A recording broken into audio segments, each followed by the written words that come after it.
जय मां मातंगी मेरे प्रिय साधकों और दर्शकों। आज का ये वीडियो उन लोगों के लिए है जो 28 तारीख से चालू होने वाले दरबार में आना चाहते हैं, मतलब धाम में आना चाहते हैं छत्तीसगढ़ के। तो आप भारत के किसी भी राज्य से आ रहे हो तो आप पहले तो रायपुर आएंगे।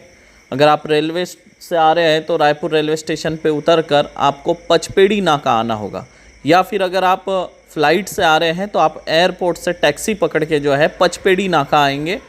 और पचपेड़ी नाका से जो है आपको हर 10-15 मिनट में धमतरी जाने वाली बस या ट्रैवल्स मिल जाएंगी। लेकिन इसमें एक बात का विशेष ध्यान रखना है, जो आप बस या ट्रैवल्स पकड़ेंगे धमतरी जाने वाली, वो वाया अभनपुर होनी चाहिए, क्योंकि पचपेड़ी नाका से 2 रूट निकलते हैं धमतरी जाने के लिए। तो आप लोग जो भी ट्रैवल्स पकड़ेंगे तो उससे ये पूछिएगा कि अभनपुर होके जाने वाली है ना ट्रैवल्स, ये ज़रूर पूछिएगा, क्योंकि अभनपुर होते हुए जो ट्रैवल्स जाएंगी वही ट्रैवल्स में आपको बैठकर आना है।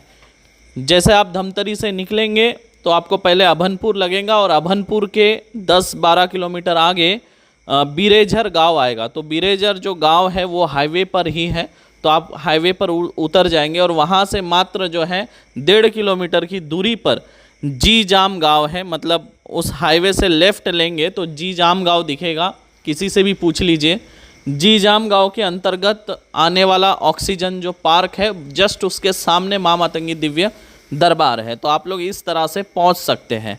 और मैं आपको बता दूं, ट्रैवल्स आपको 24 घंटा मिल जाएगा पचपेड़ी नाका से। हर 15-20 मिनट में ट्रैवल्स मिल जाती है धमतरी जाने के लिए, तो इजीली आप लोग पहुंच सकते हैं।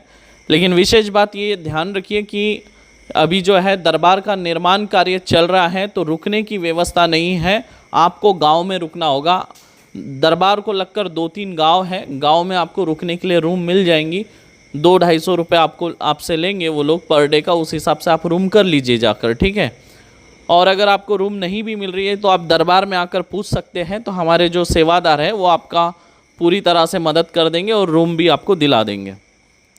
और ये जो दरबार है ये निःशुल्क नहीं है, मैं आपको पहले ही बता चुका हूँ, क्योंकि आने वाले 1.5 महीने जो है बहुत ज़्यादा घातक है, बहुत ही ख़राब है।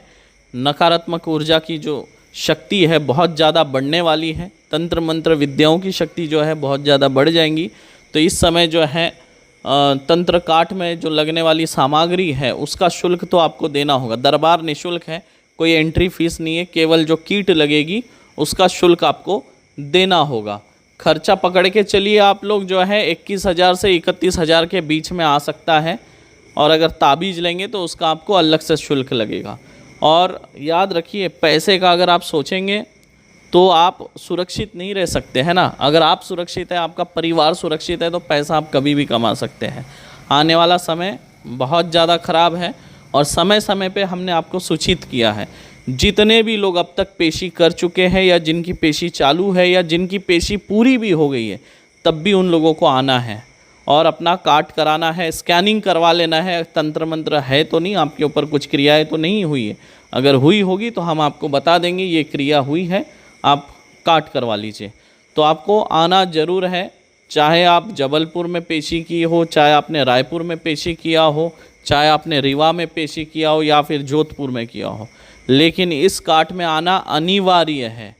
क्योंकि अगर आप इस काट में नहीं आते हैं, स्कैनिंग नहीं कराते, यहाँ आकर पेशी नहीं कराएंगे, तो आपके जितने भी पेशी आपने की है वो रद्द मानी जाएगी। क्योंकि जैसे मैंने आपको बता दिया, ये 1.5 महीने में नकारात्मक ऊर्जा की जो पावर है वो बहुत ज़्यादा बढ़ जाएगी। तो ऐसे में जो आपने पेशी की है और जितना तंत्र कटा था उससे कई गुना ज़्यादा तो बढ़ जाएगा। इसलिए इस बार का जो काट है और पेशी है ये अति महत्वपूर्ण है, इसलिए जल्द से जल्द आप लोग पहुँचे धाम। और एक बात का विशेष ध्यान रखिए, अगर आप रेलवे स्टेशन से टैक्सी करके आना चाहते हैं, आप 4-5 लोग हैं तो आप टैक्सी करके भी आ सकते हैं। क्योंकि रायपुर से जो हमारा धाम है वो मात्र 27 से 28 किलोमीटर की दूरी पे है, तो आप टैक्सी करके डायरेक्ट भी आ सकते हैं। एयरपोर्ट से भी डायरेक्ट टैक्सी करके आ सकते हैं, रेलवे स्टेशन से भी टैक्सी करके आ सकते हैं, या फिर पचपेड़ी नाका में जाकर वहाँ से ट्रैवल्स पकड़ के भी आप पहुँच सकते हैं। लेकिन ट्रैवल्स पकड़ेंगे तो एक बात का विशेष ध्यान रखें, ये ज़रूर पता कर ले ट्रैवल्स वाले या बस वाले से कि ये जो ट्रैवल्स हैं अभनपुर के रास्ते धमतरी जाएगी या नहीं, ये ज़रूर पूछें। जो अभनपुर के मार्ग से धमतरी जाएंगी उसी ट्रैवल्स को या बस को आपको पकड़ना है, दूसरी बस ना पकड़ें।